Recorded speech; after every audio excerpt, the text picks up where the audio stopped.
Welcome to Jazz Cabbage Cafe. It's Tuesday, 4 o'clock. This is what we do, right, Jamie? That's right. And I also make Colin the host now that my obligations are done. And it's on Colin now. Normally would run the boards in the studio, so he gets a little bit of a break, so don't feel too bad for him. But, Jazz Cabbage Cafe, we were going to have Marvin on with us today, but he has a conflicting appointment. But in his stead, we're going to get a twofer because Zara Abbas and Mike McCurdy of the Democratic Cannabis Caucus are going to be on and discuss some recent actions and upcoming events and things like that. So some good stuff out of that for sure.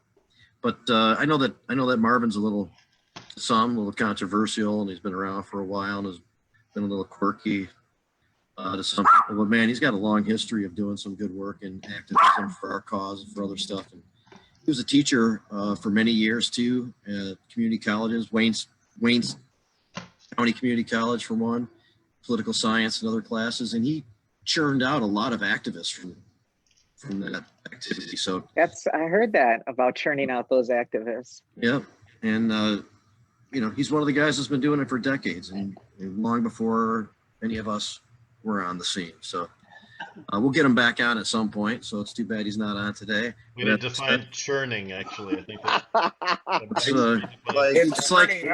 kind of like you use it like the word. You use it like the word Smurf, kind of. No. A lot of different things. We'll let Bird tell us what is churning mean. Okay, what does churning mean? You meant it in the Monica Lewinsky sense of the word. Yeah, Jamie said he churned out a lot of activists. What does that mean? Yeah, exactly. I understand Jamie's trying to say that Marvin inspired a lot of people to take up the mantle of political activism and try to achieve an ideal world based on what their dreams are. And for that reason, it's very monumental. But Marvin's famous in the community for several reasons.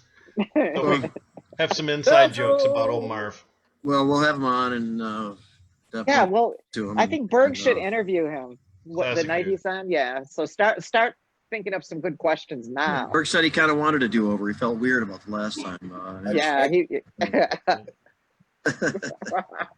I did. So you know what I was thinking, because and then another Medical Mondays inspired question, and I kind of have a basic idea where Roach is, but I'm going to fine tune this question a little bit more. He brought it up last night, and then we kind of discussed a little bit. But to be more specific about it, I'm curious how people feel about letting the MMFLA go, which is the commercial medical program.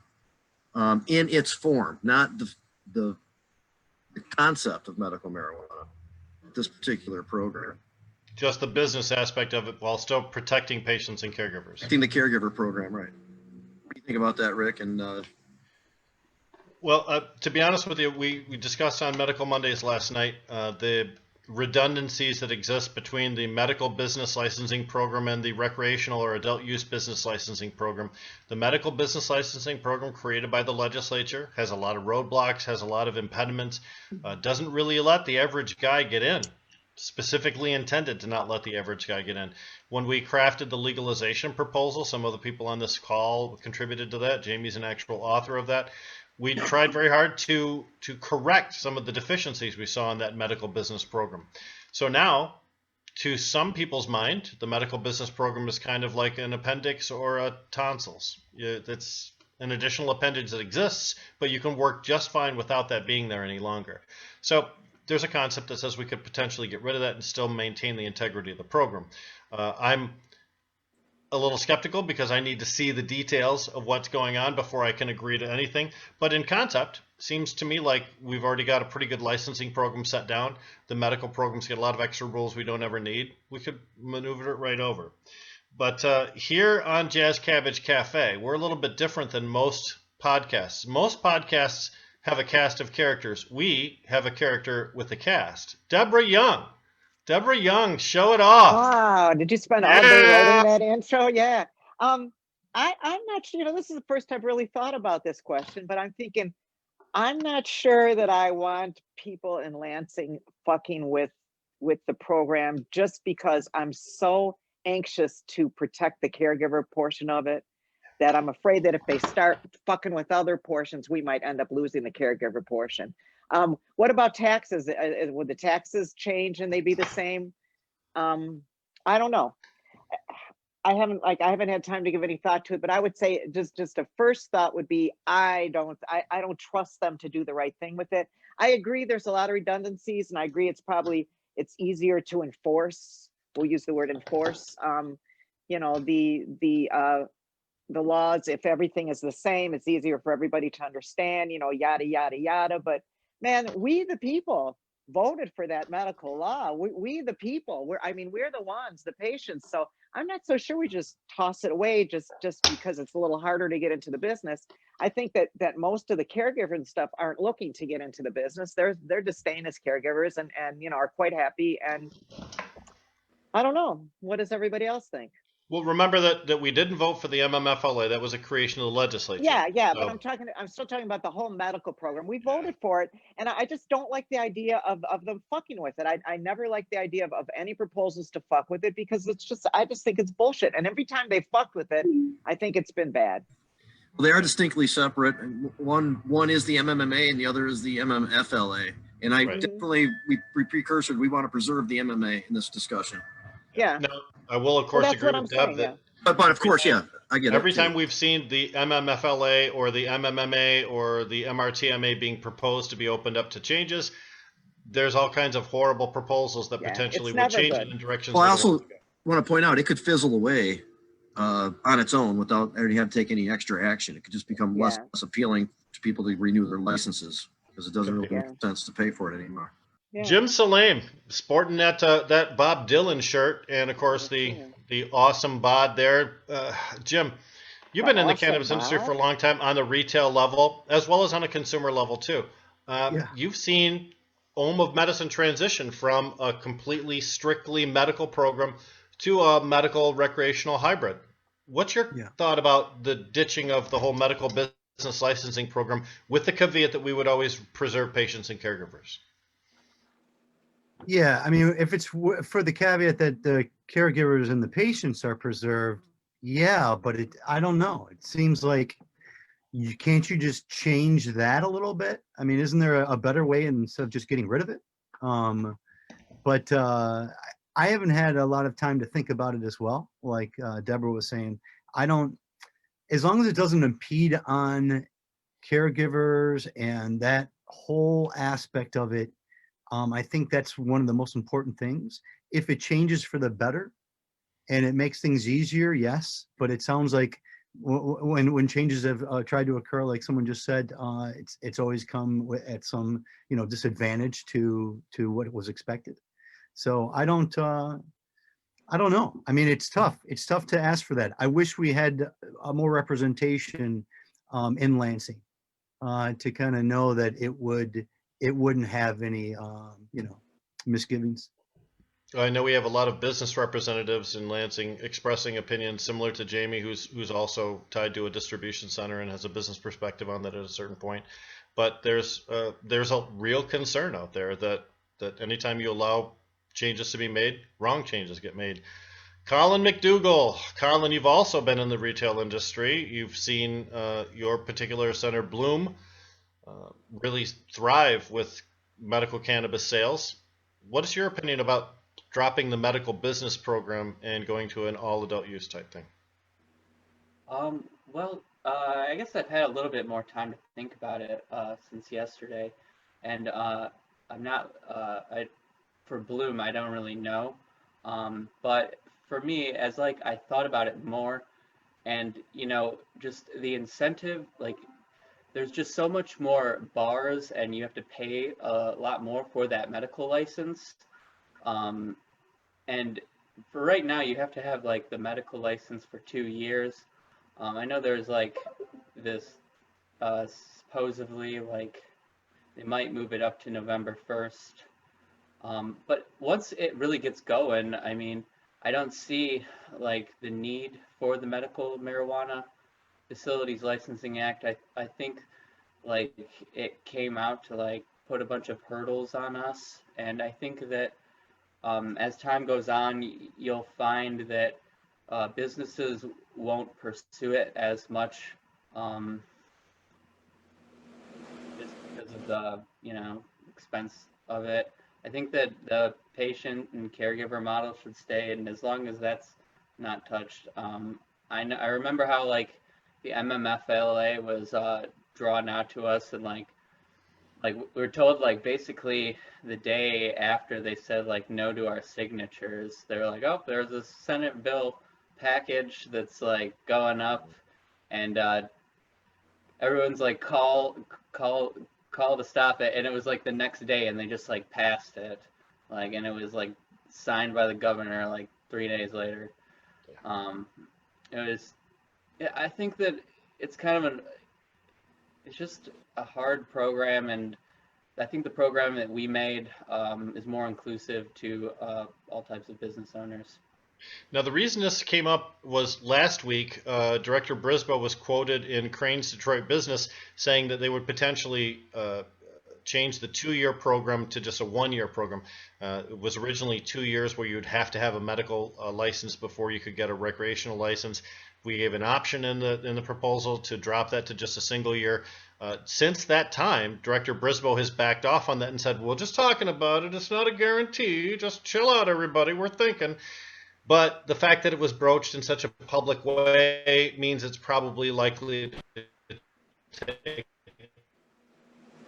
place. So, Even if it's slightly delayed. Roach and Berg, thank you so much for the consumer level. Tell us what your thoughts are. Berg, throw it out there. I don't know, man. I'm always saying that the government's trying to fuck us in one way or another. So I'm kind of conflicted because, as far as medical goes, that was my whole thing with everything going recreational. I mean, it just seems like now that we're it's inevitable that medical's gonna be out the door as far as business, but hopefully they don't mess with the caregiver policies and everything. That's my big thing is the people actually out there that care, that aren't doing this for big profits. People are actually out there helping people, making RSO. When's the last time you found RSO in a dispensary at a decent price? Nope. Yeah. It's always $70 a tube, $70 a Yeah. syringe. It's ridiculous. And I mean, it's actually medical, like I said, the government's always trying to fuck us. So. What we've seen in other states is when they adopt a legalization program, the medical programs typically drop off. We've seen a huge situation in Oregon and also Washington like that. So it does seem to be the national trend. Doesn't automatically make it right, though. Roach, what's your thought about this? Well, I mean, it's kind of what I said on the show last night, man. I'm absolutely disgusted that something that started out as a humanitarian effort, as something to bring healing to people, to move away from price gouging pharmaceuticals, to now this whole marijuana movement has now just become like an alternative to Budweiser's. It's bullshit.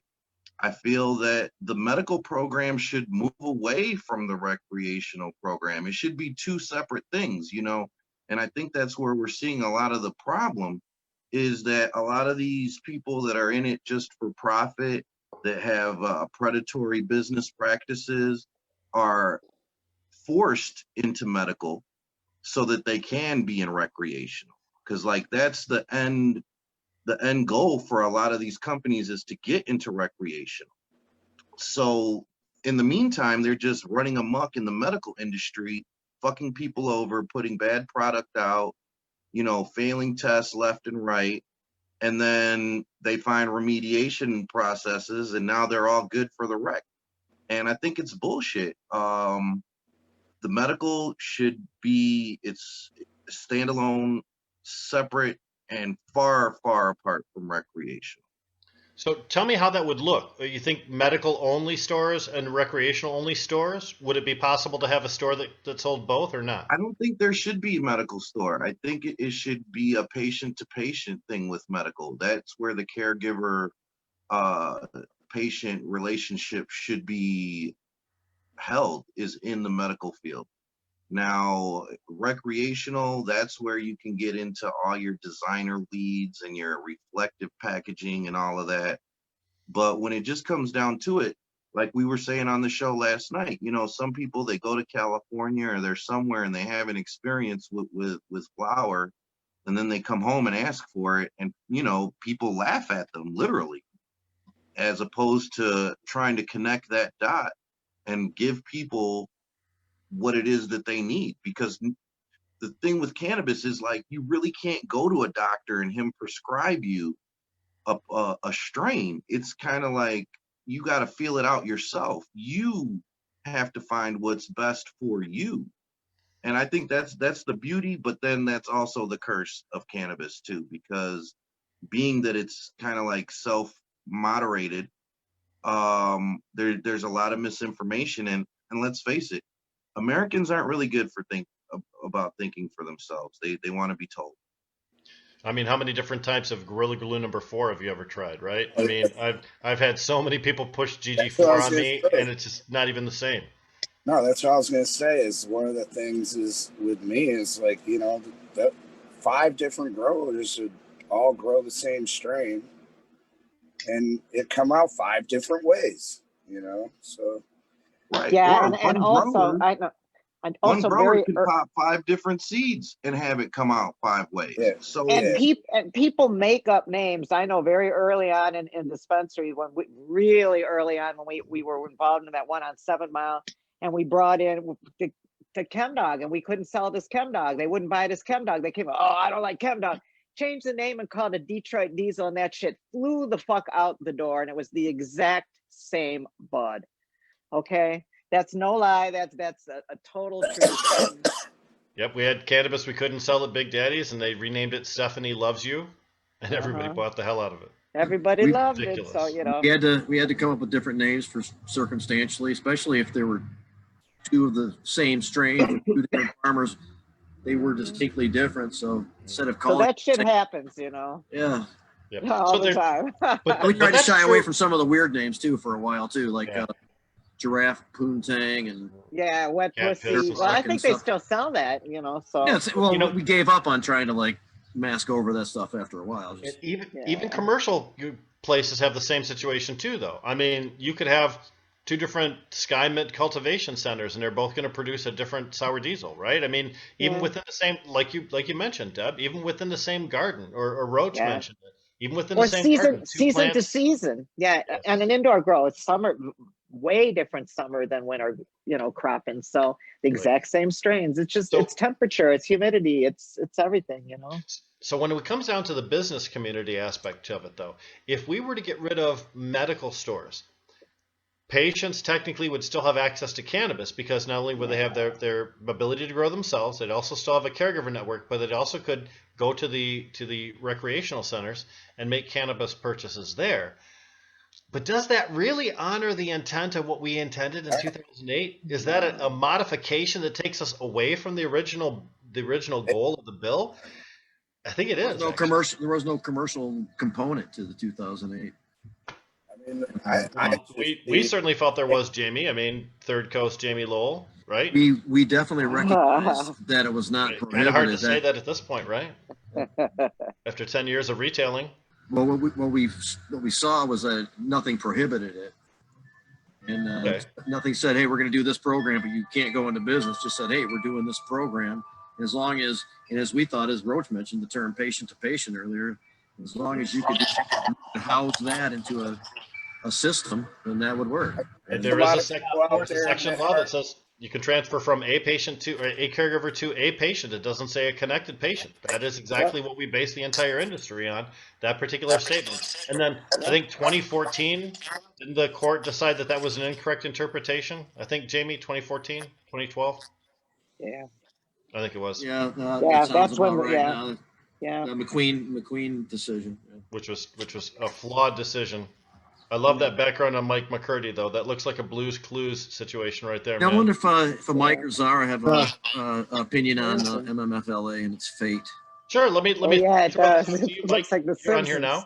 now. Isn't it great? Mike, we typically ask our guests the same question to try and get different responses. There's a proposal out there that would eliminate licensing medical businesses in the cannabis industry and just exclusively go with adult use licensing.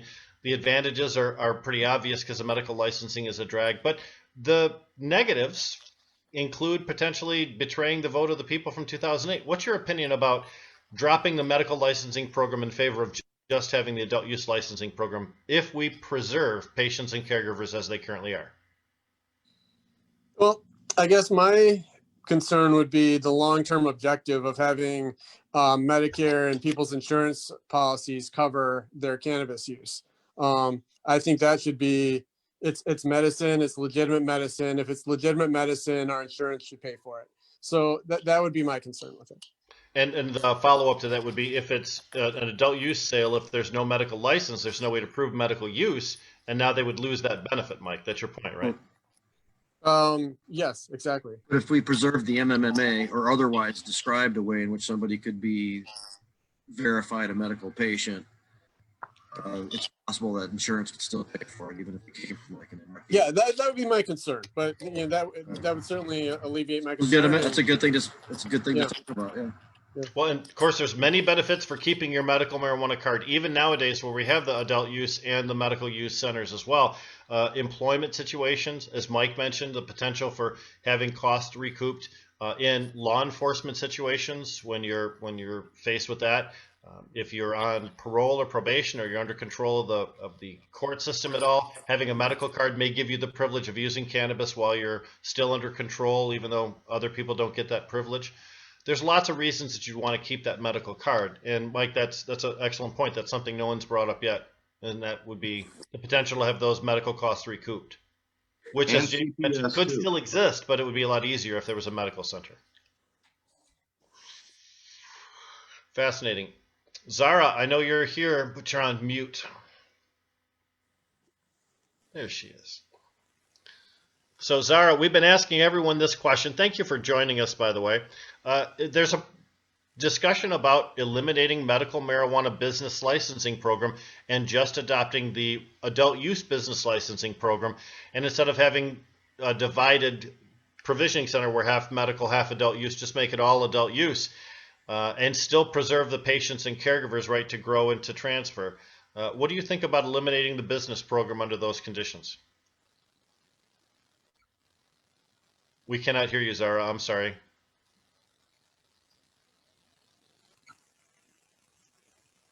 I mean, you're normally a really soft-spoken person, but that was really soft-spoken.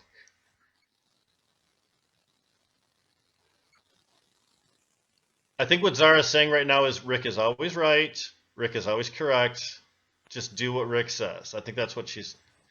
Wait, I think it was my headphones. There you are. We got you now. Okay, so let me just take the headphones out. So I mean, I don't agree with eliminating the medical program. Not only does that give protection for people in their jobs if they have the medical card, but also what would that do to the children who rely on cannabis and can't have somebody grow it? I mean, I know they'll rely on caregivers, but not everybody's going to have a caregiver grow for the minorities. So it would eliminate a lot of things. The purchase would take place at the MRTMA store for the same product. It just wouldn't be through the medical program, but it'd still be available commercially. And you're mentioning minors, not minorities, right? The minors. So the caregiver parent would have to purchase it for him. Okay. Right. And currently, under Michigan law, if you have a minor that has their medical marijuana card, their patient must be assigned the caregiving duty. Patient or caregiver. I'm sorry, patient or what's the term? Let them damn kids go Parent down or and buy their guardian. own weed. Guardian. The guardian not must be the guardian, caregiver. yeah. That was what I was stuck on that word. I don't know why, but And then there'd have to be an adjustment for people 18 to 21 though, who are patients. so caregiver Right. focused. I couldn't get guardian. Love how Deb's like, fuck those kids. I said, let them go and buy their own weed. Yeah. That's Hey, all- Zara, were you done yet listing off some your thoughts on that? So we kind of No. projected. Yeah. Bunch of wussies expecting people to be Zara, buying we their lost weed your head. for 'em, growing We their lost your weed audio for 'em. Okay, Zara, try it now. Oh, sorry. Yeah, my thoughts are done on that. I did not look at it enough or know about it enough to One other thing that I think everybody Yeah, forgot that's was what we like all said. quantity. Like in the medical program, you can buy up to 1,000 milligrams, and in the rec Oh, yeah. program, you can only buy up to 200 milligrams. Yeah, but that's easily solvable. I mean, you can make a concentration of an infusion really small. So somebody could still get 1,000 milligrams within a small amount of food, even under 200 milligrams a piece. It's kind of rare when somebody needs that much at one shot too. They never should have penalized the adult use customers in the first place. Like people Right. take over 100 milligrams a day, like easy. Though. I saw Razor Ray do like 1,000 milligrams one time at the radio show, and then we went out to eat. Yeah, I feel like I did 400 A little droopy that day, and I couldn't like. Keep my eyes Yeah, he open. was very droopy. Colin was just So But, all these yeah. stories about taking more than you normally do. What's the worst result of that? Fall asleep. You go to bed. Yes. That's it. Yeah, I yeah, think it's he laying did. on the Too floor drunk. not being able to get up. That's it. It's not like too much alcohol. It's not like too many opioids, which can kill Right. your ass. You know, I Right. guess like the thing that we got to realize here is that like the black market, the quote unquote drug dealers of the community are the ones that are actually doing things right. And the politicians and everybody seem to be fouling it up because, correct me if I'm wrong here, but traditionally the model has been like, people sell their weed, and when they come across somebody who's really in need, they just hook them up and give it to them. Like Yeah. there's no profit or thought of loss or gain involved. They're just, this is what I'm doing it for. And with medical and recreational, like the government's trying to eat off of every plate simultaneously, and it's in bad taste. That's not how this is done. And that's how I see it. Is like they just want those taxes. They don't want to give medical patients that little break that they're supposed to get, that we voted for. They don't want to give them that anymore. So they want everything wrecked so they can tax everything.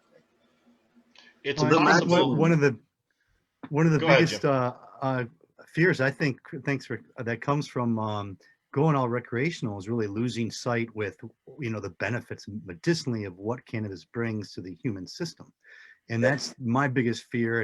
And then also forgetting the plant in general and just the whole plant and the endocannabinoid system and that full spectrum that comes from the plant, and not distilling it just for THC now because it's recreational. We just want to throw it out and clean it up. Those are my biggest concerns. If that's what's happening right now, I just got really scared about that. So it's highly possible they could eliminate the licensing process, but still keep some of the things that we like a no 10% tax for medical patients, like having, the difference in packaging for medical patients. Some of those things could still be preserved, and they just change the licensing process. Jamie, wouldn't you agree with that? I do. But the other thing that just could happen naturally is the MMFLA is not nearly as functional. It's a lot more expensive. And the market reach is not nearly as big as the MRTMA. So it's going to die off at some point without even doing anything to it. Right. And then the MRTMA would then be predominant. So as far as the excise tax goes and how to have products that accommodate those who are still looking for well-being and health, nutrition, and Sherman.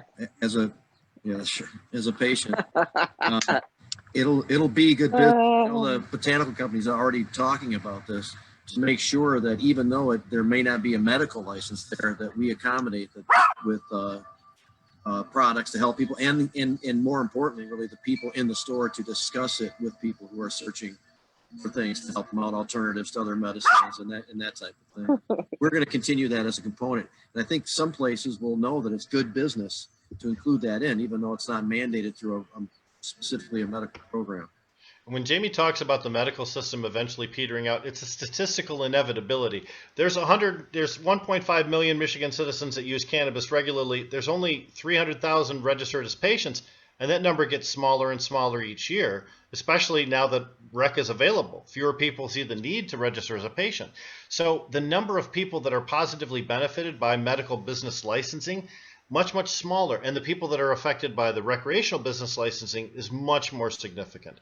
So when we look at it from that perspective, it's not that we want the medical situation to die or that medical businesses to not be successful as a business model.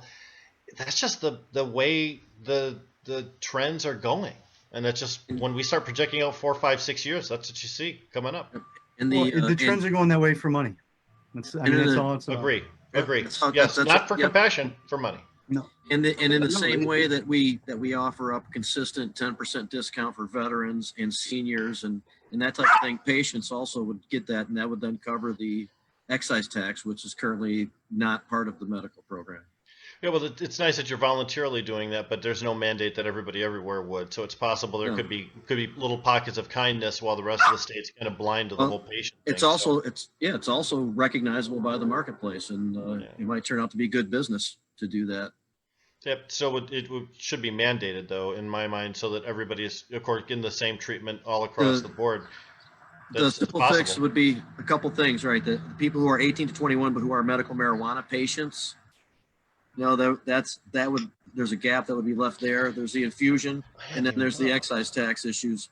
So if those things were all accommodated under an umbrella to fit that MRTMA, then there would be a good hybrid program without any extra considerations. The 18 to 21 thing, I'd forgotten about that, Jamie. Thanks for reminding me about that. But that's easy to control because 18-year-olds are allowed in the lobby of a cannabis retailer, and they don't get past the front desk unless they show ID or whatever. And if you have ID and a medical card, then you could be permitted access back behind there legitimately while blocking 18-year-olds for the rest. Although that would require a change to the MRTMA. Right. That has to be created, though. Yeah, it's not a thing yet. That's a privilege that would have to be written into the law because that's not an exception that currently exists, although it would make sense, which is probably why they won't do it. So why would the government do anything to benefit us? Why would they do that? Well, ostensibly, we're their boss. Everybody laugh. Everybody laugh. So it's pretty obvious too, right? That the excise tax exists with the MRTMA. The state generates revenue via that excise tax. Right. And so just to try to promote as much of those businesses as possible. Right. There's no denying that there's people that have medical cards that don't have severe medical issues. You know what I'm saying? But it doesn't mean that they don't deserve to use cannabis. Agreed. But, Right. When I speak about a patient, when I speak about, who should benefit from the medical program, I'm talking about like people that are terminally ill, people that are facing like radiation treatments, people that have children that they don't want to turn into a pincushion, that they don't want to see suffer any longer. And every time I hear politicians or speak of politics and they talk about a patient and it's just trying to figure out how much money they should get out of them at people that are at a low point in life, period. I don't care what you've been through, but if you're getting hit with disease and your child is sick or whatever it is that you're looking to cannabis to help you with on a serious basis, I don't see how we can talk about that and not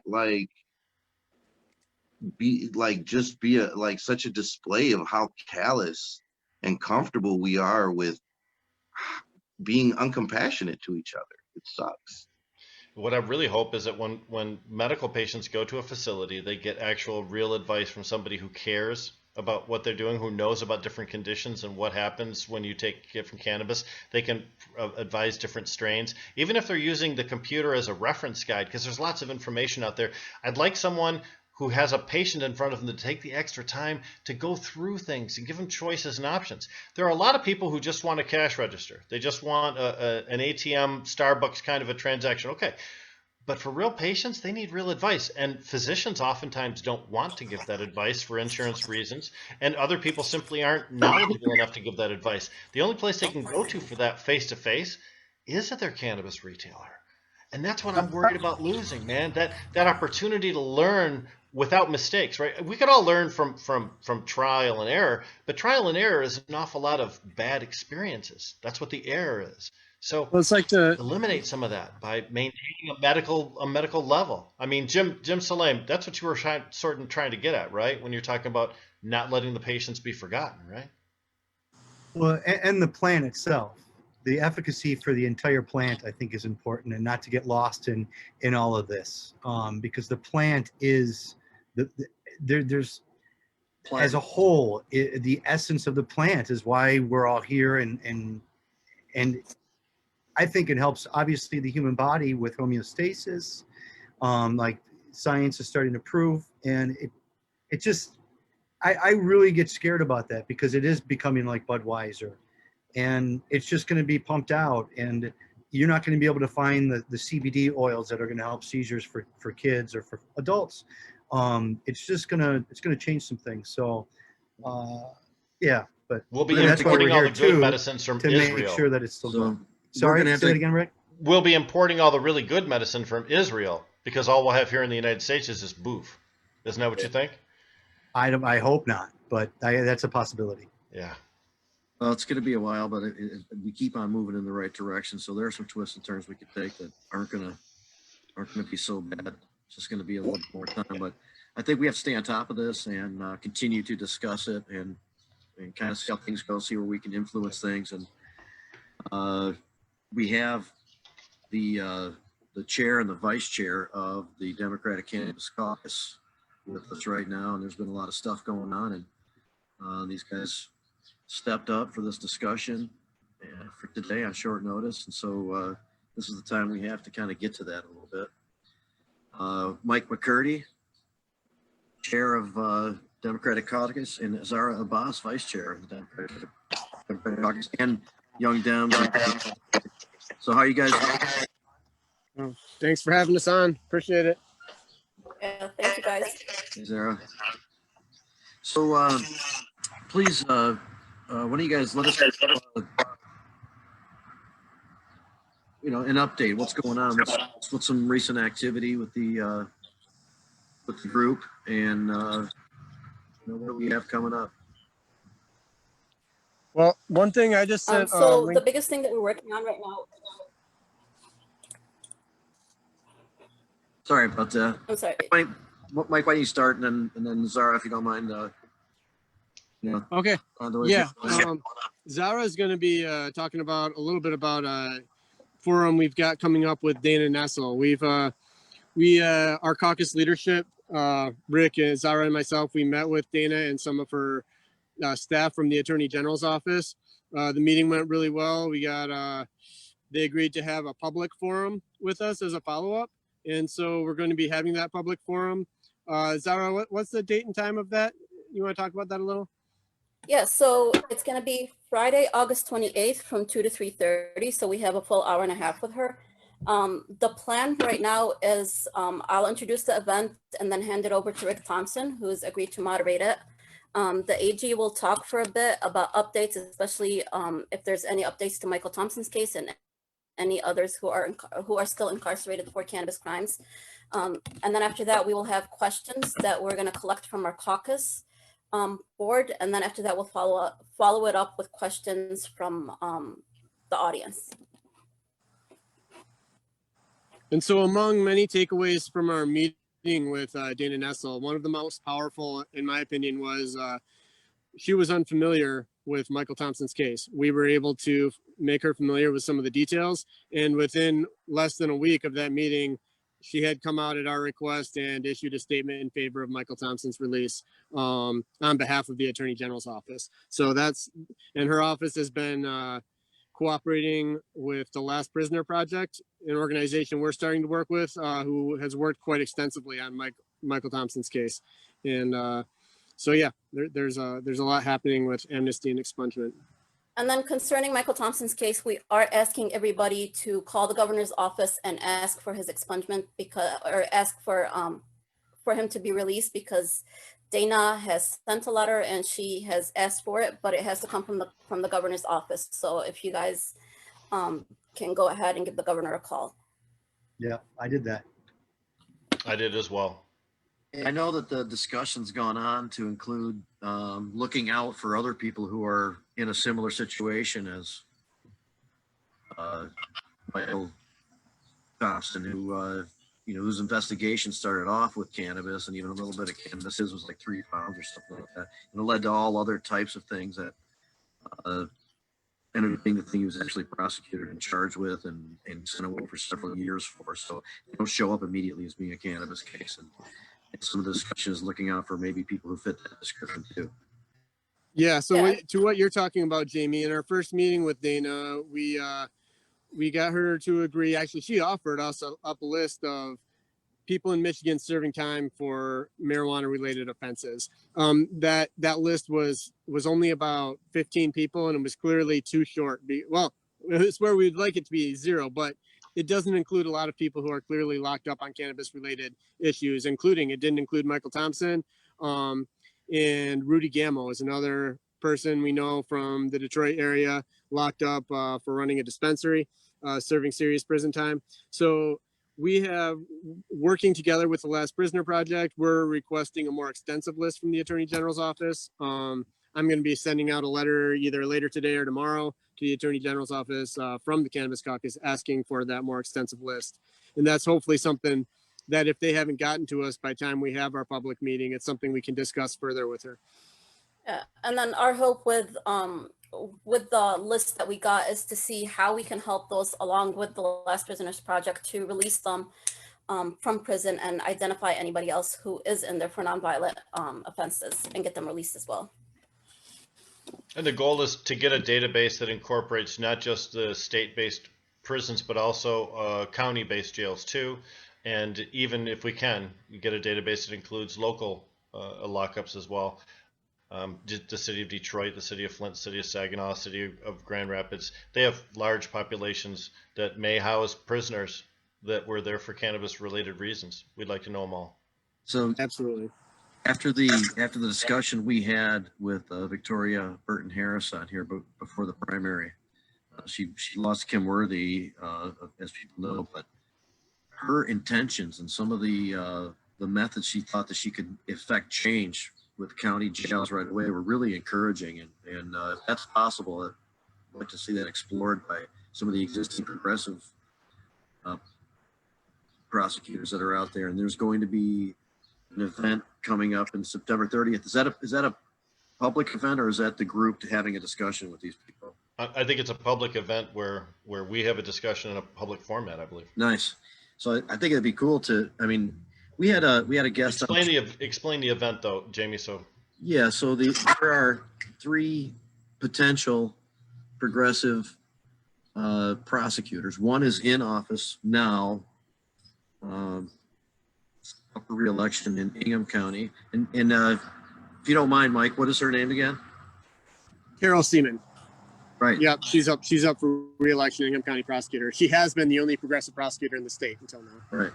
And then Eli Savitt, who we also had on here, who is headed to be the prosecutor because in Washtenaw County it's heavily democratically favored, and the opposition's not expected to do much. So he's, from what I understand, already looking at the strategy of the transition and all that kind of stuff.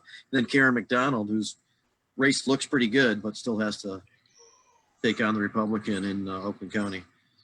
And in her case, if we were also fortunate enough to get Sheriff Bouchard ousted by Vincent Gregory, who's running against him, she would have a very favorable sheriff to work with. Vincent Gregory, when he was senator and even before then, has worked with the cannabis community over the last decade for positive cannabis laws. Is that Mike? Go ahead, Mike. Oh, I was gonna say this forum.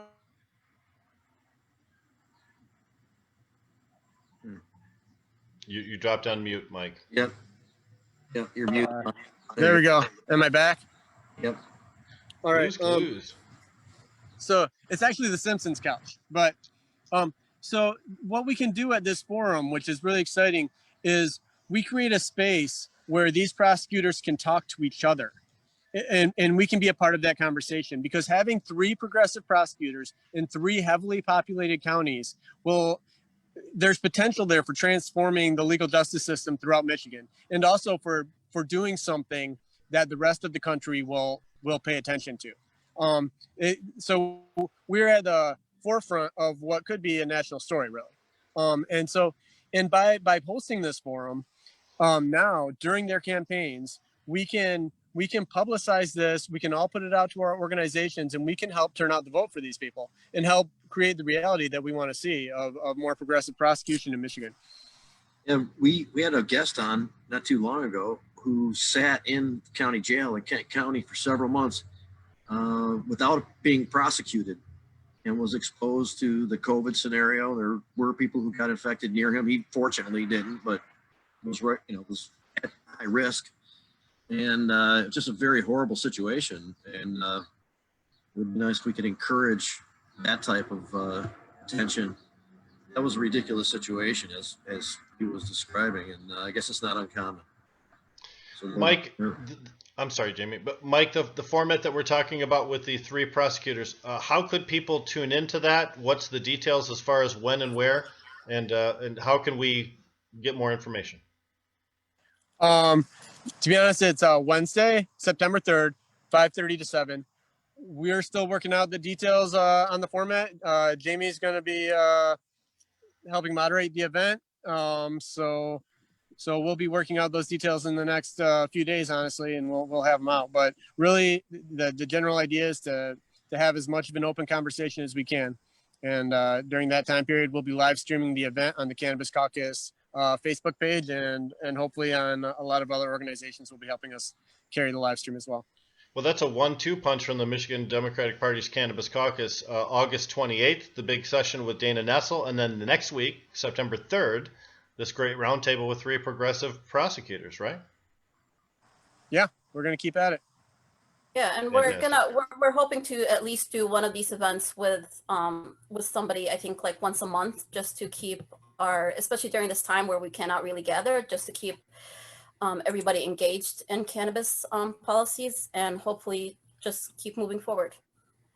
Is that a Friday in September, you said? You said Friday, September 3rd? Thursday, September 3rd. It's a Thursday. Okay, thank you so much. With all the noise about candidates nowadays, it's hard to tell who actually are cannabis supporters when it goes to the ballot box. Everybody wants to say that they are, but when you actually hear someone in conversation, like Ellie Savitt, man, that guy, he gets it. He really does. And you hear these people and you hear it in their voice, you know it's in their soul. It's not a fake line. You really got to believe it. And that's what was exciting about Victoria, trying to get Victoria. That's the way she was with it as well. Yes. She had true passion, and that's something you can't teach. If it's not there, you can't inspire it. It's got to be there. I suspect she'll be looking out for other ways she can contribute. Yeah. And be influenced, because she was right on. Yeah, so I've been working, talking with Carol Seaman for years. My organization that I work with, Progressive Caucus Mid-Michigan, we endorsed Carol Seaman in the Democratic primary when she first began running for county prosecutor. And she has, ever since election, she said to me, I'm all alone. I go to these prosecutor conferences with prosecutors from all over the state, and I'm the only progressive. I'm a lone voice in the room. And so for us to change that dynamic, and make it so that suddenly there's 3 who can work together, I think they could be a real force. Prosecuting Attorneys Association of Michigan, which is called PAM, P-A-A-M, has been a constant hemorrhoid on the butt of cannabis law reform for the past 10 years. They have really discouraged the progressive way that we wanted things to go. They've actually encouraged local communities to be regressive towards cannabis law reform.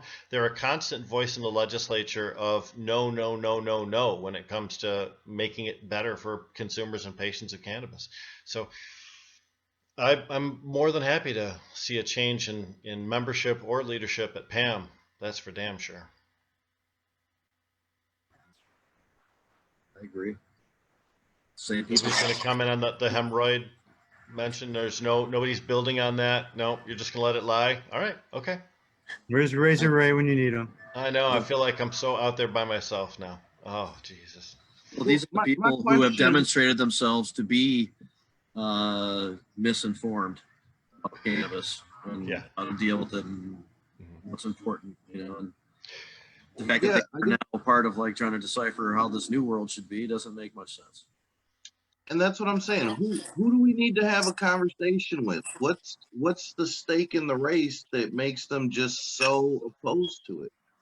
Is it just the flow of money, or is somebody have like a personal interest?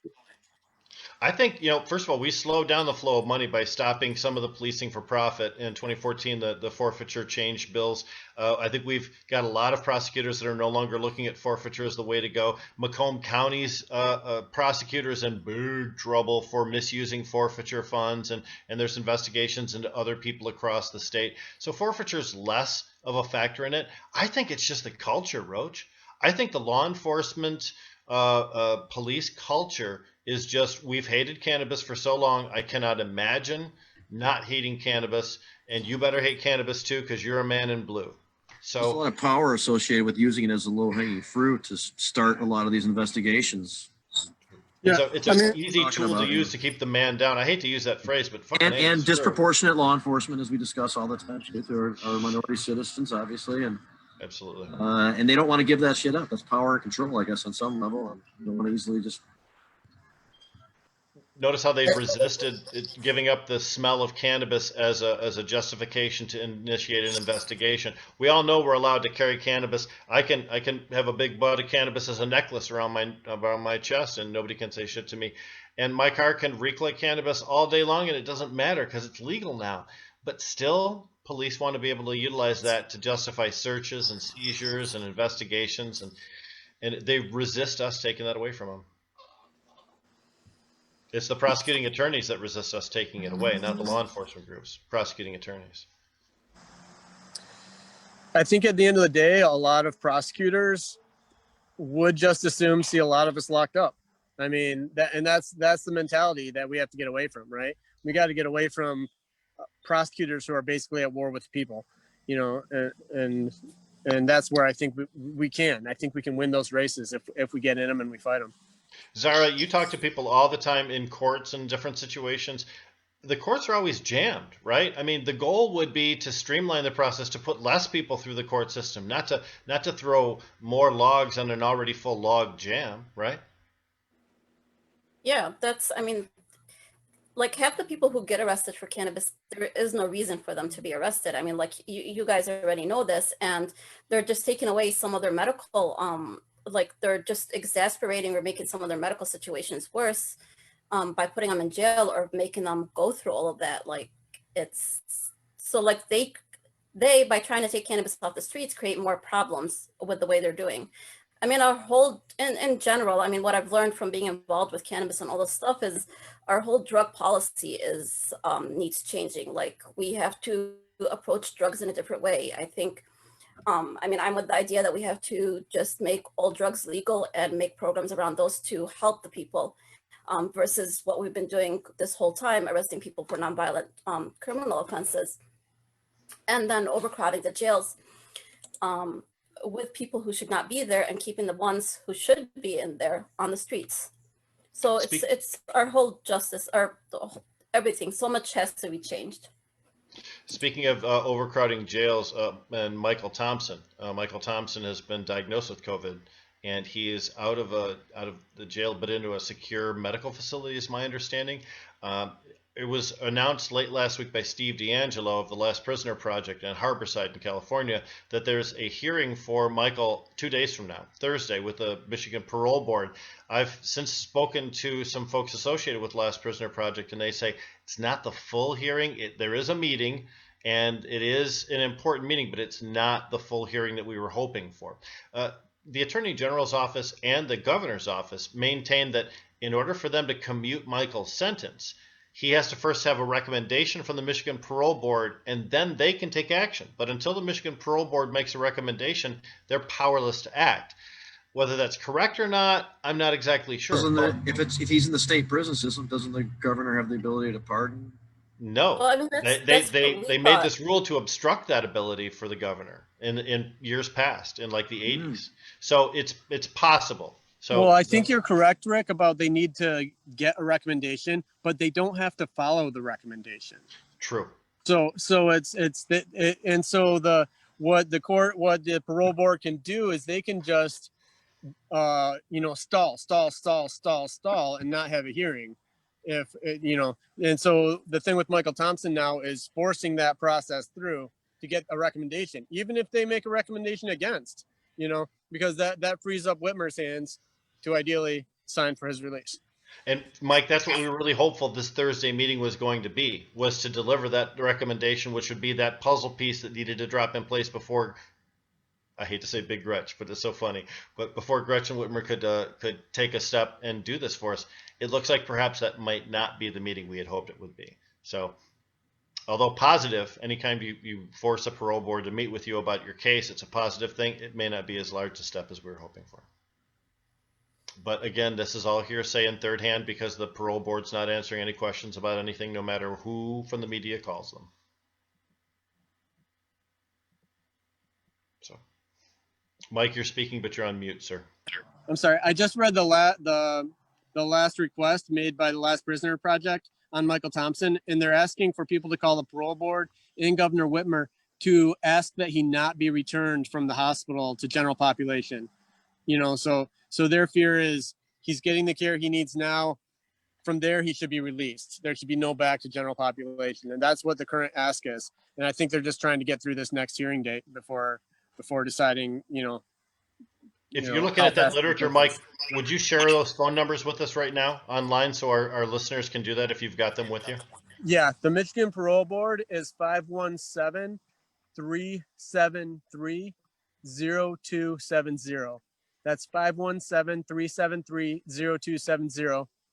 And Governor Whitmer's office is 517-373-3400. That's 373-3400. And if anybody's writing this down, reference Michael's MDOC number, which is 176309. 176309.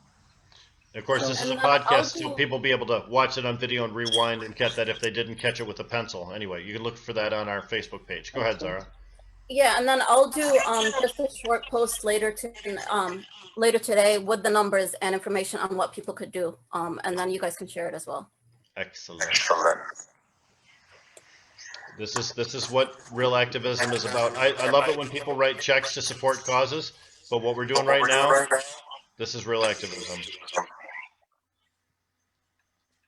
Penny Milky is coming in. All right. All right, Zara, I just emailed you from the Last Prisoner Project the update. So you're. So,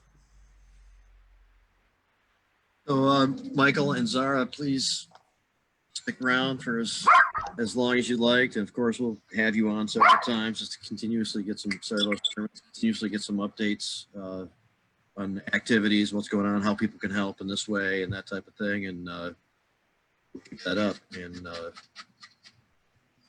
continue to try to cover some of this ground.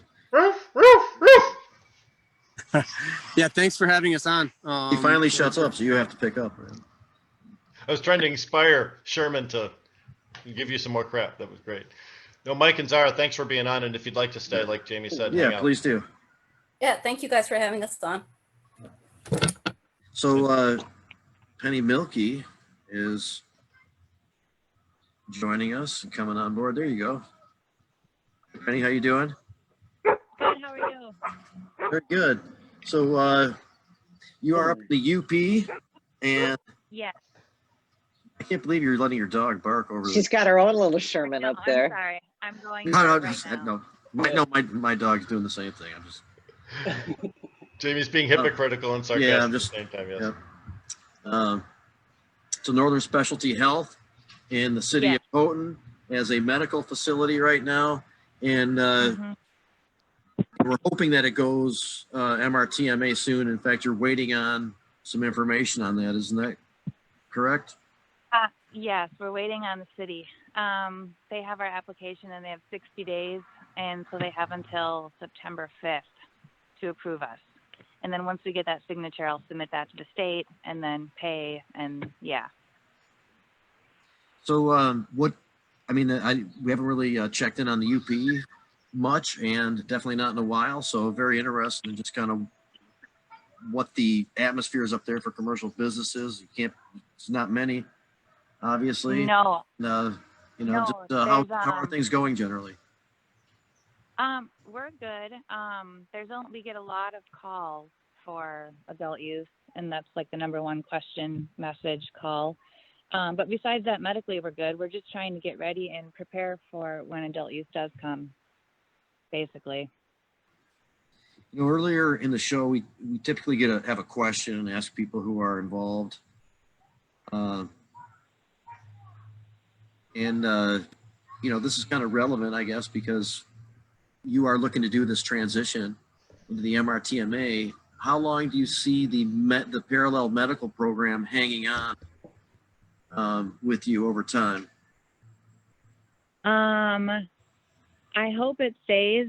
There's got to be enough of a benefit for the person to sign up for the medical program. I was very happy to see that the fees came down. That was a big surprise, but super glad about it. I hope it sticks around. The dosages are a huge thing, like you can't get certain things on the rec side that you can get on the medical side. And I don't know. I hope it stays for that reason alone. Those are valid points, Penny, for sure. Mm-hmm. Yes. Our Penny. discussion earlier, but that's interesting. It's cool. Mm-hmm. Yes. Right. Yeah, I know a lot of people are talking about that right now.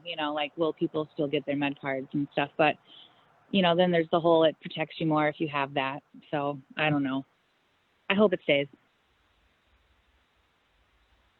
That was, I think, most of what we said was there's just too much uncertainty about making a change. Mm-hmm. Right. Yeah. Oh, Hey, nice hat, Rick. Oh, about like 5 minutes I've been sitting there pointing. I could only see 4 people. So I'm on my phone and I couldn't see everybody that was even on the call. So yeah, and cool. NSH stands for Northern Specialty Health, and that's Penny's place up there. And I got a nice hat last time I saw her, so I decided to show it off. Okay, thank you. Thanks. Mm-hmm. I have a sticker somewhere around. Oh no! So now he's got envy. So now he has to find his sticker. That's cool. No problem. So Penny, what was your journey over the last few years that led to you being in the position of getting a store up and running where you are? Well, we started in 2013, December. My husband purchased a place that was already open. It had been open for a couple years before that. The previous owner got in trouble, so it was for sale. So we decided to go for it. I was teaching at the time, so I told my administration that my husband was buying the dispensary in town or whatever, and nobody had a problem with it. And then in 2016, I resigned from teaching to work full-time at the store.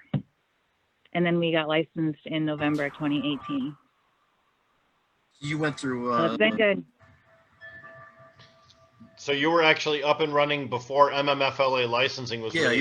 You were in the gray or alternative kind of market with tolerance of the locals, basically, which yes. Rick and I totally relate to because that's all we ran. And Jim as well. As did Jim, and as did at the place for Colin formerly worked too. Yep. Yeah. The previous. Oh, go ahead, Colin. I was gonna say I met Penny back in like 2016 or 17 when we did the second Yes Prop 1 campaign. And Mhm. me and Nick Zattel came up, and also me and Kyle Miller made it up there Yeah. to Houghton. And didn't Yeah. you have wasn't your first the first place, it was in Calumet, and That then was the second place. oh that was, Sorry, sorry, my kids are coming through crazy. We had the Houghton store first, and then we opened the Calumet store in I think it was 2014 till 2016. But then we closed that when the MMFLA came because we didn't want to have to try to do 2 stores. So what's better, Houghton or Hancock? That's always a question. I gotta say Houghton because that's where we are. We don't live there, but that's where, yeah. They're both good, but I like Houghton better, of course, because they allowed, they wrote that ordinance in like 2011 or 2012 that allowed, whatever they called it at the time. So I have to say Houghton. And Houghton Hancock is on the very tip of the Keweenaw Peninsula, at the Upper Peninsula. There's a river that separates the two. One side's Houghton, one side's Hancock. That's why it's kind of a joke for those of us that lived in the UP, like me. Right. Big rivalry. Yep. So, but that's very exciting. How are you finding supply nowadays? You're in the regulated market, so you have to have everything delivered by Right. secure transport. Yes. So since we've been going for so long, I guess we were able to. I'm sorry, my dog's in the garden. She's gonna get sick if I don't get her out of here. We were able to meet people that were early on in the industry, and then I think we just built relationships with them, so we were able to keep a supply going. It was never a huge supply, but we never ran out of anything, and I don't know, that's how. But it was hard. I mean, we were down low in the beginning, and we haven't had caregiver products since December 2018. So yeah, it's been interesting. Are there licensed cultivation centers in the Upper Peninsula? There are, but they haven't had any production yet. The first one that's going to have, well, a few have had maybe something, but nothing's come to market. So I don't know if it hasn't passed testing or I don't know what happened to it, but it hasn't come into metric. But there's a group in Iron Mountain called Superior Selections. They just posted today that their tags arrived. So they're seriously getting close. But RFID tags are what you put on clones. Yes. When you first start. So that's 4 months till supply. Yeah, right. Oh. But they have but they're coming. Well, otherwise, everything comes from downstate, and then we were getting transports, every so often. We're going to obviously have to get more. We don't know what adult use is going to look like at all. That's a whole nother, we don't know. Yep, it's tough to be in an industry where there's so many questions. Or anything opening up? I'm sorry. Are there any what was that called? Are there any labs up in the UP? No. Nothing. There's 3 adult use medical places that are open by Negaunee, and then by like the crossroads, it's kind of by Negaunee. And then there will be us. Houghton has 2 more places for provisioning centers, but no, there's no labs. There's no transporters, although there's rumors that like a transporter might post on the east side, like in Detour, which would be nice. And then I think a company in Iron Mountain is also hoping to have a transporter, but everything takes so long. Yeah, I imagine. I mean, it's Houghton is, if you're judging from where the Mackinac Bridge is, Houghton is 5 hours? Well, yeah, 5 hours? about 5. In good weather, Yeah, we're 500 miles about from Lansing. Wow. Yep. Yeah. Difficult to imagine the logistics of. You are so bold to be able to take a business like this, especially in a zone of Michigan which is traditionally extremely hostile towards cannabis businesses. Make it work, especially considering all those limitations. Congratulations to you and your team, really. Thank you, Rick. There's a few people that have gone several years in that previous kind of market and then transitioned into the licensed commercial world. Yeah. So, It's so, different. Yeah, it's interesting. It's just crazy to have seen it evolve from where we were, almost, it'll be 7 years in December to where we are now. It's good. Is that Penny Moonbeam? Yes. we have Shelley Smith joining us now. And Hi, I've hi, never met Shelley. you in person, but we've talked on the phone. Is that Yes, a, hi. Hi, is that a sorry. cutlass you had there, Shelley? It looked like a sword What? you were wielding around. I don't know Oh, what okay. I thought you a said something cutlass else. is. No, Yeah, she was pointing at the ceiling. I don't know. okay. Her Yes. camera was. Sorry. No. I can't. I'm trying to use something to make it easier, and it's not making it easier. Okay. Designed by a man, I'm sure. So, Yeah. so Penny, what kind of when you're talking about the Upper Peninsula, we talked about all the limitations. What are some of the benefits? I mean, first of all, great people to work with, great customer base, folks that are Yeah. loyal. Yes. It's a different way of living, I think, when you live here year round. Just like the winters are hard, maybe everybody just kind of sticks together a little more.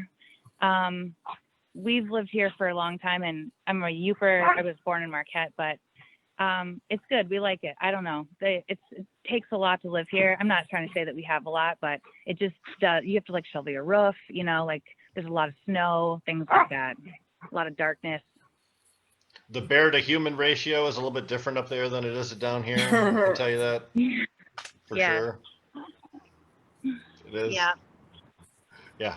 The Upper Peninsula, so many great, if you're a nature person, so many great opportunities there to see things that you just absolutely don't have an opportunity to. A lot of people don't realize the Porkies the mountain chain kind of runs through the middle of the Upper Peninsula. The Upper Peninsula has the largest open pit mine in the entire world, I believe, open pit iron mine in the UP. There's just a lot of stuff going on. People don't know. Yeah.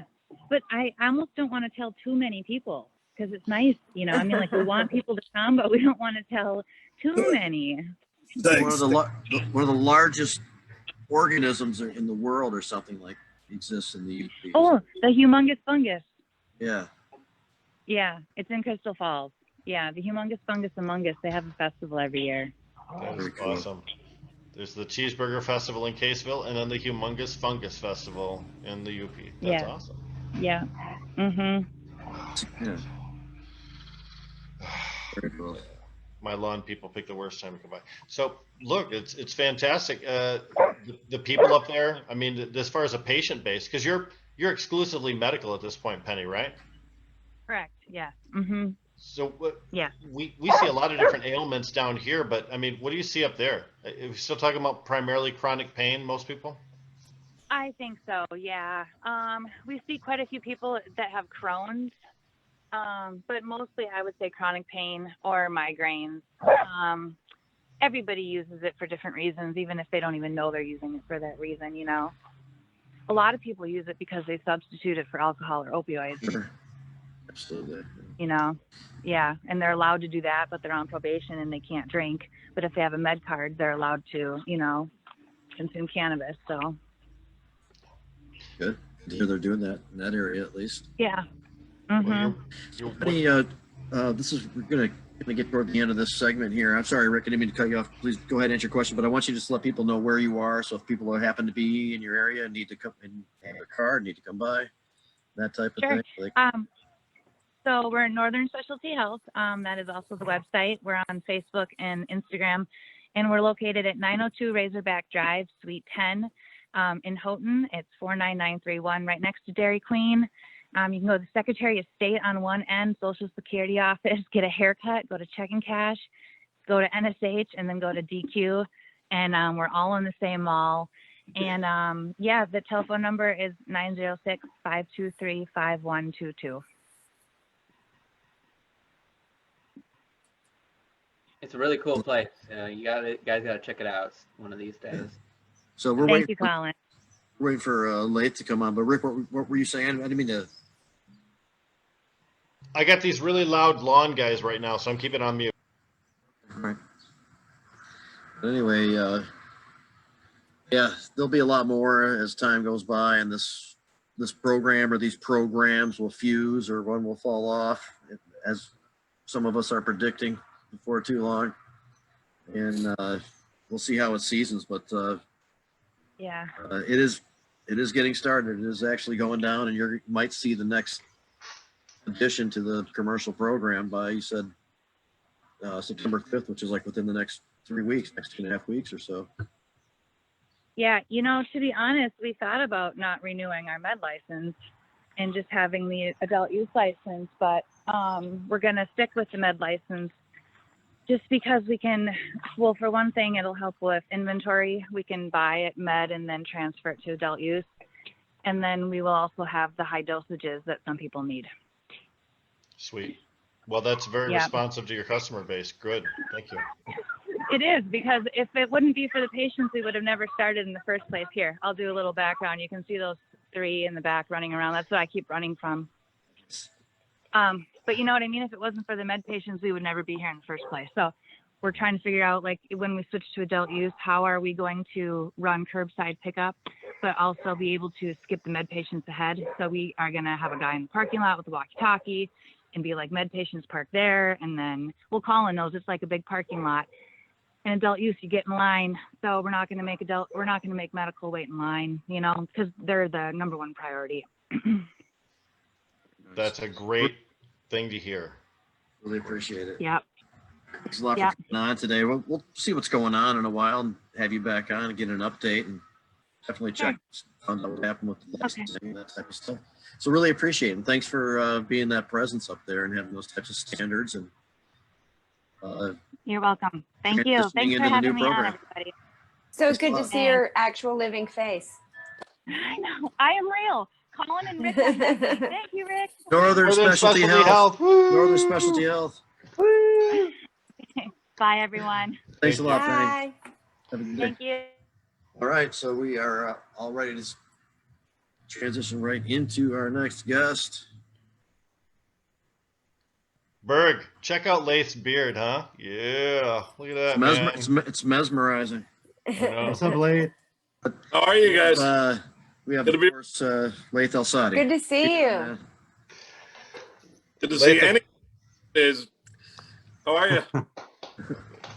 Lath is, of course, very famous in Michigan for his musicianship as well as his advocacy, and he's also was on The Voice and did very, very well on there. You did a great duo with that Adam dude who's really short, isn't he? Beatles thing, yeah.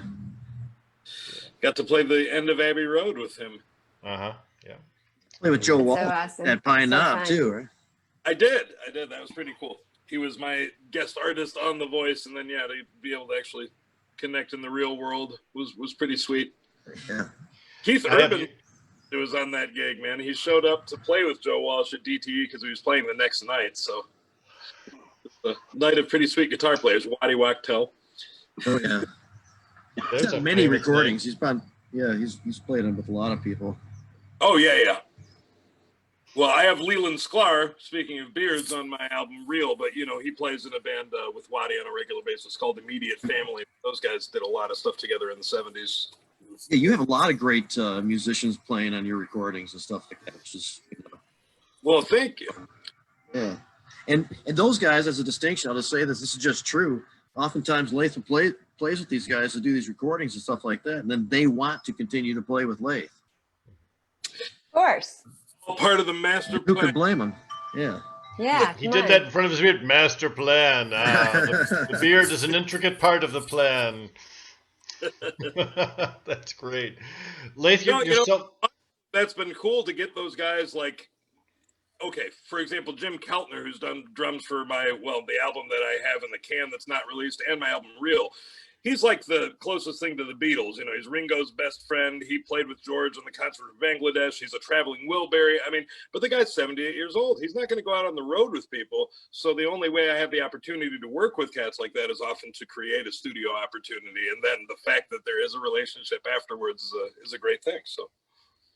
You've mentioned the CD Reel several times. I own it. I listen to it a lot. Very, very bluesy. Ophelia, of course, is a favorite of mine. But I saw you in Royal Oak shred the fuck out of some old Led Zeppelin type stuff, some real hard rocking. You were in front of the speaker with your guitar feedback in it. You're very versatile in the Sounds ability right. to do it. Well, thank you. And Feedback in it. that's where I come from. Is I mean, the Beatles are probably why I play music, but the music of the late '60s, kind of the '70s rock and roll is my thing. I mean, it was a segue into a lot of different stuff, and of course, I love blues and jazz, and I guess they call stuff Americana that I like, but that's a pretty wide berth. But I mean, like, you know, Zeppelin and Pink Floyd and Cream and all that stuff is just like that's essential and probably the fundamentals of my guitar playing and stuff. So, I mean, you know, I like to play the heavier stuff, I guess. And I mean, that's not really heavy, I guess, relative to other stuff. I do like to play some metal and came up, you know, during that time, but that's definitely my thing is more like the late '60s, early '70s shit. So other than the CD that you got in the can, what have you been doing lately? It's difficult as a musician when COVID strikes town, you know? I mean, I know everybody's got it hard, so I don't want to spend time complaining, but yeah, the music industry has been hit especially hard because also, you know, man, we're always, if we're lucky enough to make a living playing, you're living hand to mouth, you're living off your gigs and stuff, so we're not prepared, man. And I mean, art is already not supported well enough to begin with to be able to endure this type of stuff, and we're going to lose our venues. You know, that's what I'm most concerned about, is that when we get back to whatever normal is, music is going to be so far behind. I mean, so will sporting events, but this is like, you know, it's going to take a while for people to feel comfortable getting together. And I got to say, I mean, I've tried to be adaptable, so I'm not totally being defeated. And I've been playing every Friday at 8 p.m. on Facebook Live. So I do that every week, 8 p.m. Eastern, and it's on my band pages and stuff. So I do that. I've gotten some corporate gigs. I've actually done some interesting performances at places that have attempted to put on some live music. So I played up in Bay Harbor, Michigan at the Great Lakes Center for the Performing Arts, and they were operating basically at 20% capacity for the gig. It was cool. I was no closer than 10 feet to anybody. They had these brand new fancy, like what they have in casinos and stuff, but you know, these filtration systems that actually they kill viruses and they get the air out of the building and do a complete exchange in like a pretty fast amount of time. Anyway, I felt safe on the gig, and people liked it, but it's weird to play to, you know, in an 800 capacity room to 120 people or 160 people. So, and then the other interesting thing I did was a drive-in concert, and that was in Macomb, and that was at their community college, and they took over this whole lot, and they had a big line array system, speakers and stuff, so the production was really good, but people stayed in their cars unless they had a pickup truck, and then they could sit in the beds of their pickup trucks and hang out in lawn chairs and stuff. So that was really fun, man, and that had a little larger capacity because we're allowed outdoors to have, you know, up to 500, I think, legally, so they kept it at 4 participants per car and capped it at 100 cars. And it was real cool. Creativity. Anyway, and you know, nothing like normal, and it was really funny to get the response of like, you know, horns honking instead of applause. pretty funny, but yeah, it was fun, man. Get some oogas. Some drive-in theaters were being used as venues in that exact description. Yeah, you know, the first thing I saw was really early on down in Austin, Texas. They did something at a drive-in theater. And then, you know, I've seen some festivals going on. I don't know how they're doing it, but, you know, I mean, at some point, man, I think the outdoor festivals, as long as people are able to safely distance, really aren't the problem. I mean, I can't see those things being any worse than going to a grocery store or going to the gas station. Amen. So, Amen. Well, and then there's the whole other side of like, it's actually good for us to be able to get together, and you know, the Yes. logical toll of this is huge. So I mean, you know, aside from the fact that yes, it's how I make my living, but it's like it actually provides some levity and respite for people. So. Yes. I disagree. I really strongly disagree. I think we just got to hold tight for a few months, and then we can get back to it. It's not going to kill any of us. Seriously. I just don't want to spread. I don't want to spread this anymore. I mean, I think, you know, the longer we the longer we put our guards down, the longer we stretch this out, the longer this is going to go on. And I'm tired of it. It's time for us to put a stop to it, you know? There's nothing unsafe about what I've done, so I don't know what you're talking about as far No, as. no, I'm not talking about what you've done. You just said you didn't, Yeah, you were well, we talking don't- about festivals, you know, festivals. And I think is taking it too far. What you've done sounds cool, you know, and I've seen the driving stuff, but festivals, I don't know. I think it's too early for festivals. I think depending on how they do it, but I mean, these Yeah, people all spread out outside. are. I don't know how you spread out. I mean, a festival is you just lay a by blanket out. nature a lot of people. In everybody, you wear your masks. I don't think that's Yeah. bad, personally. Not like that Republican Trump rally in Oklahoma they had where all those cases came out of that, right? Because that was Right. completely ignoring anything that was all sardined That's in. the point. You got to count on everybody. Everybody's got to be, you know, tighter. It just is no go. Yeah, I saw some concert venue where they had like platforms with 2 chairs. So like I you saw could that too. pair Yeah, off and they were 6 feet apart. What about something like that? like little mini stages. It looked like, you know, Yeah, and they had railings. Yeah, you know, you can't fit many people, but I think that's fine. So I think all they- these people are yeah. safely. And again, I didn't play anything where they weren't. I think a big blanket and making sure you're 6 feet apart outside is not terrible. I mean, Yeah. it's a way to have music for people. So. Did an outdoor blues thing at Psychedelic Shack, a block and a half away, and was able to bring my chair and sit where I wanted to, positioned comfortably, and that worked out pretty well. I mean, it can be fun, and it's nice to be able to get out sometimes. But yeah, there's levels of it. The more people, the closer, the less protocol, the more risk. That's all true too. So. But I think, you know, although it would be nice if we could rely on everybody to use common sense, people don't oftentimes use common sense as we define Exactly. it. So as long as your organizers understand that there's some obligation and responsibility they have to make sure that the event goes off without a hitch, I think most of these professionally organized events will take all those things into consideration. Although I worry that we get too complacent. I'm also worried about what's going to happen to all these college kids living in dorms. Jesus. Yeah, that's much riskier. Yeah, You know well, I agree. That's totally risky. I don't agree with that at all. That's crazy. I would never send my kid into a situation like that right now. Never. That includes, I know that my niece is going back to school, and that includes a lot of testing and stuff like that, a lot of protocol and stuff. They're not just, at least where she is going, it's not just letting them back in, and the capacity's lower too. So I guess I have to see how that. Yeah, I don't think they're letting them share rooms. Like it's a no roommate situation. Yeah. College kids don't need permission to share rooms. Yeah, No, they're I know not that. gonna. I know yeah. that for sure. They're not going to do it. Kids aren't going to do it at all. That's why it's so scary that they're opening schools at all. Well, they're obviously going to refrain from that type of activity because it'll be safer. I mean, Yeah, this exactly. is a really Yeah. Drink a this couple is a shots slippery first. slope. This conversation about this stuff, but I'll say that I think that, you know, we can't wait for everyone to kind of heal and not have it. We have to move forward, and it's a matter of when that happens. It's gonna happen eventually that we're gonna have to move forward and start doing these things. I'm personally all for like starting like now. I'm in some cases, but again, doing it thoughtfully and doing it, you know, controlled, and then, you know, getting the people who don't follow the rules out immediately.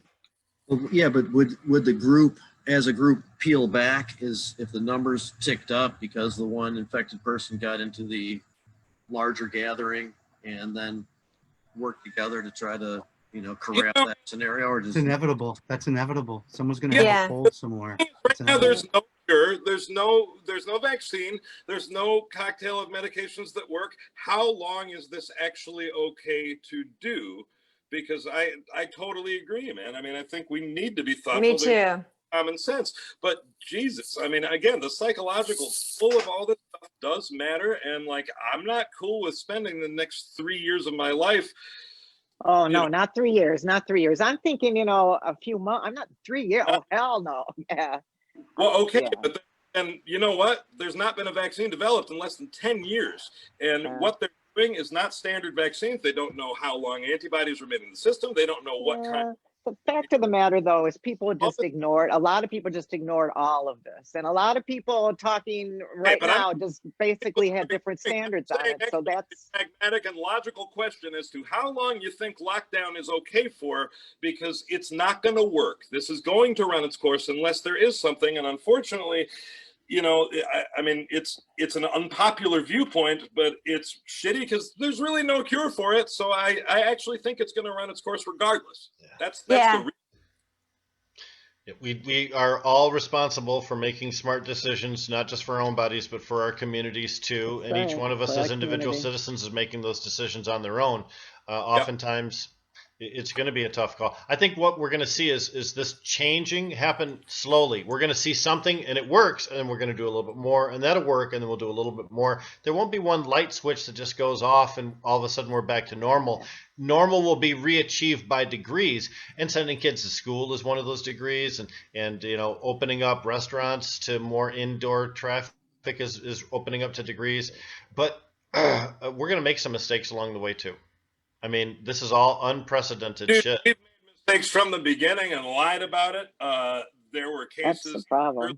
December, I went out to record an album in Los Angeles, and I went 3 times in December and January, and everybody was sick as a dog. And of course, I know people that had confirmed cases back then. So the idea that we were ahead of it at all, I mean, the testing has been ridiculous. It ran its course well through the West Coast before we even started any kind of lockdown. And, people aren't going to pay attention to that shit. But we screwed the pooch at the beginning, and it's crazy how many people actually got it. So, I believe half of this stuff. I think testing is totally insufficient. My primary care doctor is a colonel in the Air Force, and he didn't even let me get tested when I was asking because he believes the tests are so inaccurate. He That's said he what had mine said too. 20 patients that sure were positive, and they all came back negative. I know. I said, can I get an antibody test? And my doctor said, for what? I said, because I want to see, do I have the antibody? And he said, well, I don't even know what you would do with that information. That's exactly. Doesn't mean anything. We don't know how long the antibodies stay for. We don't know what level need to be present for there to be immunity. There's just so much to. Lions quarterback just had a false positive, and and the governor of Ohio too. Yep, false positive. So anyway, yeah, man. I mean, I think it's again uncomfortable, and people really like to get on a high horse and weaponize all this crap. But the pragmatic and real question is, you know what? There isn't a cure. I'm not cool with being locked down for 10 years, and we will have to return back to normal. And unfortunately, my prediction is it will run its course. I don't think that the vaccines will be here. So. Well, let's talk about music. You said you got a new CD in the can. Is that still bluesy? Is that still your folksy kind of a laid back way? Yeah, I did that. I don't ever try to categorize what I write. So it's everything has blues in it. Everything's influenced by everything I like. This is definitely influenced by a lot of shit going wrong in my life, and so it's reflective of a breakup and some darker periods. So it was cathartic to do this record, but anyway, it's good. I can't wait to get it out there. You wrote all the lyrics yourself? Oh yeah. Okay. And the only cover on any of my albums is actually Ophelia, which is a band tune, but that's the only cover on any of my 3 solo records, and this will be the 4th. So. Well, I love the songs on Real. It's quite good. What's your estimated release date for your new CD?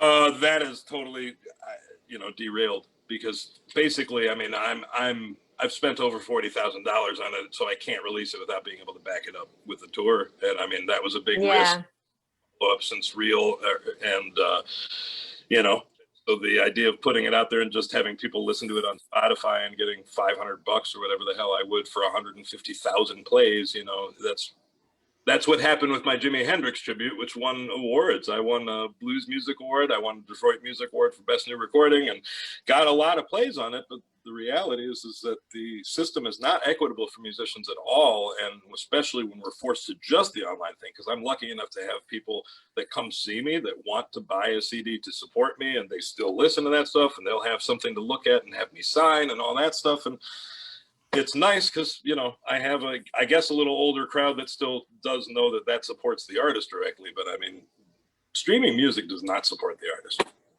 So no, it's another service where the middleman makes all the money, actually. Yeah, and it's just the worst. And in fact, that guy who's the president of Spotify was saying a couple of weeks ago, that musicians can't plan on making their living off of putting out an album every 3 to 4 years. And it's like, not only, let's see, streaming has ruined the idea of listening to albums front to back. People cherry pick whatever they listen to. So we've lost the idea of Pink Floyd or groups like that would do concept albums. People don't do long scale things. And regardless, the listener has such a short attention span that they won't pay attention to that shit. And then there's this whole thing of like the album covers and the lyrics and the world you had when you would open up that vinyl or whatever, and even CDs with good stuff in there. I mean, there was a whole world for a record. There was a whole concept behind it. There was a story to be told. There was all this stuff. I mean, not in every case, but the capacity was there. And it's like now it's people don't even know the names of the songs they listen to half the time. It's just, listen to some crap on shuffle or whatever. And it's so, we're losing all the respect that went into, the artistry of it in general. I mean, I just think that like there's not as much time being spent thoughtfully listening to the stuff. And I think there's the capacity with the internet to get to what they call the 4-dimensional experience, where there will be more video and lyrics and metadata available when people listen. But the fact that probably most people listen to music off their phones or computers now, they're not really a nice 2-channel thing putting on. I mean, there's a vinyl resurgence, but they're not listening to CDs much. I read constantly all these things about how, it's not even worth it for artists to make CDs anymore. And it's like, if the experience then is that crappy, and I mean, literally we're told when we go in the studio, you need to mix the album for people listening on their phones or in the supermarket. So if that's really the listening experience, you've already devalued the art so much to begin with. And it's like, that still is how we most of the time experience stuff these days. I mean, well, anyway. Go ahead, Jamie. No, I was going to try to transition into some pot-related stuff. Oh, yeah, I like pot. Keep going. Yeah, well, what I really liked was the liner notes, Laith, that you used to get with album sleeves, where you'd have details about the creation of the album. Sometimes the band would write a paragraph or two. They'd tell a little story on it. You had a connection with the band then, because now you're reading something that they authored, and that made the music more real. Maybe they explained what the theme was, but you're right, as far as the death of things like Quadrophenia and the rock opera, those long format, big consumption things are really not the way that we eat music anymore. Yeah, I mean, you can even think that people will actually listen to every track on your album, even if it's not some long form concept thing. It just sucks because it's just people. We have the experience, of course, on all these things to actually see the metadata, so it's really crazy. Even with my live shows on Facebook, it's so funny to watch the engagement. I'll get like my 420 show. I had 40,000 viewers, and the average watch time was like less than a minute. So it's play for an hour, and it's like people will come check it out, leave a nice comment, and then just go on their merry way. And it's like that. I had some hope for actually the online concert thing working, but it's like the amount of people that actually tune in for that is scarily low. Anyway. So, but back in normal times, you were on a nice, and have been for a while, you have been a working artist in the midst of it being very difficult, as you mentioned, for a lot of people, even who are great acts, to like sustain under certain circumstances, with an art or that type of thing. But I'm sorry, go ahead, man. No, I'm sorry, I don't mean to interrupt, but I mean, I used to play 6 nights a week regularly at Arbor before I actually work less, being that I play most of my shows pre-COVID were definitely Thursday, Friday, Saturday being the key ones, because really people don't go out much during the week anymore, man. I mean, so, I had it when I was doing the regular bar things in town and stuff. We used to come down to the Black Pearl every once in a while. Oh, hell yeah.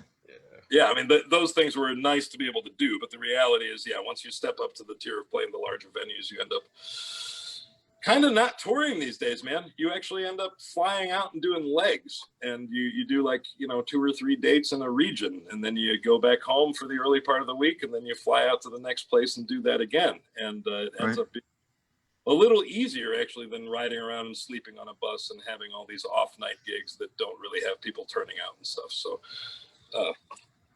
So we had a question on the show a few weeks ago about comparing, Michigan cannabis quality, against what's available around the world. And I guess my point was exactly what you said. You've been able to go all over the place because of this career, and you are into cannabis, and I'm assuming that you've been able to try cannabis in many different places.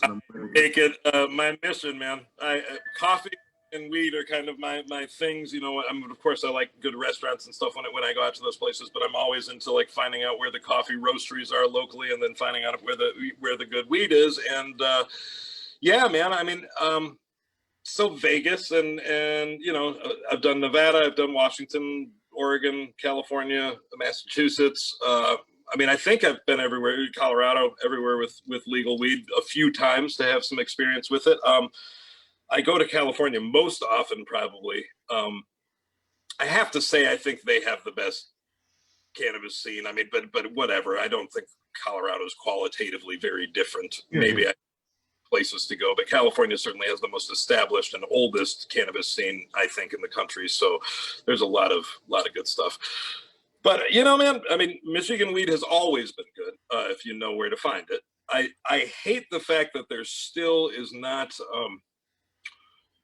incentive for growers to grow better quality stuff here. I see choices made for economic purposes and not for quality of the cannabis itself. And I understand, as somebody that has grown for myself quite often, that these aren't great yielders sometimes, but I wish there was kind of a formula, because I believe there are people that actually would pay a little more for better weed, or these strains that take longer to grow or whatever. So I wish there was kind of like a baseline of like, this is the average I make per square foot in my garden, with this length of time. And then if they would go to something where they could just charge more incrementally based on the difference of strains, that would be really nice, because like we don't get a lot of good hazes and good pure sativas. Right.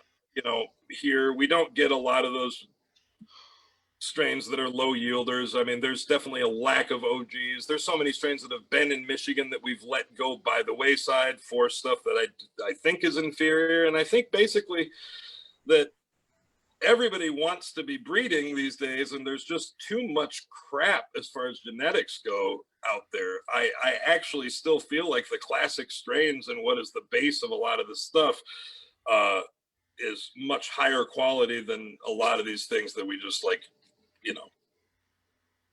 Joe Schmo that isn't really experienced with cannabis and has a great palate just decided because he had these things, he'd breed them, and that's awesome, I made this, here's my seeds. I don't think people actually vet the quality of that very often, or understand that seeds aren't often going to yield things like elite clones did. And Michigan had a lot of great elite clones for a long time, like the strawberry cough is fantastic out of Detroit. I don't even know where you can find that now.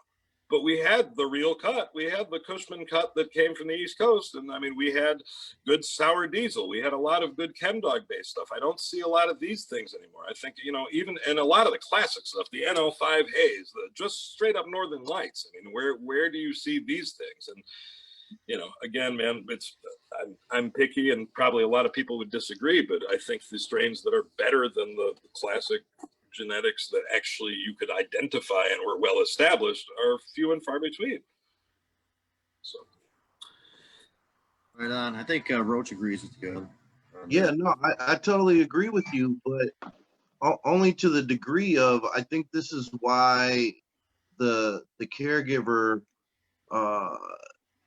thing is so important, is because those strains are kind of hard to find, but like I do know some people that do grow it because they enjoy it. And I grow like 5 of those mentioned strains. Those are my regular. I'm a caregiver. I grow the ChemDog. I got a OG. I've got a diesel. I'm really strong ones of those. And you're right. They're not high yielders. They're not high. People say, "Oh man, I get a pound off of each plant." No, I don't get anything close to a pound off of each, but I get really high quality, old school meds. I mean, really nice, nice flavor, nice smoke. Everybody loves it. So, I'm not making a fortune, but covering costs and living. Exactly. And you know, she doesn't have like a corporate boss breathing down her neck for some price point and some, you know, test level and blah blah blah blah blah. You know, And- she's My, and- gonna my test is the popularity. If my patients don't like it, they won't ask for it, and then I Right. don't grow it. So But Lath is right, though. There you go. We've given way to yielders over, mhm. you know, diversity and Yeah, I can't believe you didn't some speak up cases, on yeah. that, Rick Thompson. Everybody wants Christmas trees. I just want the specialty things. When Lath is talking Yeah. about we can't find any good That's what we're sativas, talking I'm like, Yeah. What are you man, talking because about? You Yeah. got sativas. We got oh, sativas. I love. Well, I love Want my some good tangies. I love my hash? citrus stuff. You know, as Oh, me the too, man. And me too. I mean, and there is Hey. good shit. The Tangy comes around. The orange Skittles is good. I mean, there are good strains around, but it's again, Yeah. You have to know somebody. Well- You have to be involved with a caregiver. That's what you need, you know? well, You Well, want Lath, that I know, connoisseur quality, yeah. Lath, I know you're playing a industry association event this week, and that'll be pretty cool. I know it's outside for a few people in the cannabis industry. hey man, that's up in my old stomping grounds. Yeah, So- Shanty Creek up near Torch Lake. It's going to be really cool. And so, how can people check out your music if they have a legitimate event that's that's Oh, well, I have a web, reasonable or- laithmusic.com will get you there. That's LAITH music.com. My Facebook page is obviously a good thing too. And my band page is facebook.com/Laith Al Sadi with no hyphen. My name normally has a hyphen, but this is just LAITHALSAADI.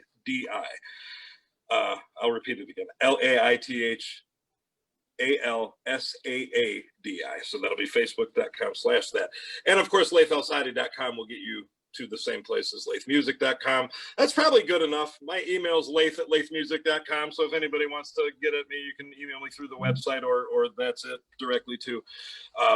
And yeah, I mean, I hope things get a little more busy, but I'm thankful that things have been rolling in. I've had a couple virtual gigs. This thing is going to be a lot of fun to see some folks up there and again, get up north because I normally play in Northern Michigan at least, 5 or 6 times during a summer. I think I've only made it up there once for that Bay Harbor gig and spent majority of my time in my basement. Of course, remember, I play at 8 p.m. every Friday on Facebook too, live. So check that out. That's a fun little thing. Laith, if someone wanted to listen to Real or some of your other recorded stuff, how would they access that? How would they find that wonderful recording of Ophelia? That is wherever fine digital music is found. So it's iTunes, Spotify, any of that stuff will have it. You can purchase it. Oh, so this is another thing to just plug. Apple will specifically direct you towards Apple Music, which is their streaming service.